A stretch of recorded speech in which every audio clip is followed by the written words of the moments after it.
அன்பார்ந்தவர்களே, சுபகு தொழாத மனிதர்களுடைய உள்ளம் நாளுக்கு நாள் கெட்டு கெட்டு கெட்டு முனாஃபிக் லிஸ்ட்ல போய் சேர்ந்துடுவார், சந்தேகமே கிடையாது. சுபகு தொழுகையில் இன்பம் உள்ள உள்ளம் இன்றைக்கு நம்ம தவறு செஞ்சுக்கிட்டு இருந்தாலும் சுபகுடைய தொழுகை வாழ்க்கையில் மாற்றத்தை கொண்டு வரும், சந்தேகமே கிடையாது சகோதரர்களே.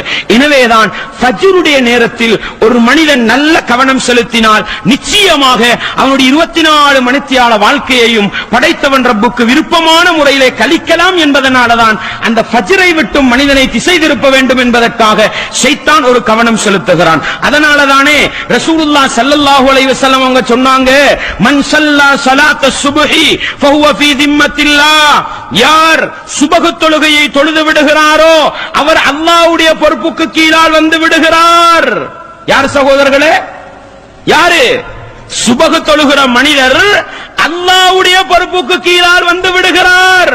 ரசூலுல்லாஹ் சொன்னாங்க, அல்லாஹ்வுடைய பொறுப்பில் இருக்கின்ற ஒரு விடயத்தை பற்றி அல்லாஹ் உங்களை விசாரிக்காமல் இருக்கட்டும், அப்படி விசாரித்து நீங்கள் மாட்டிக்கொண்டால் முகங்குப்புற நரகத்தில் வீசப்படுவீர்கள் என்று சொன்னாங்க.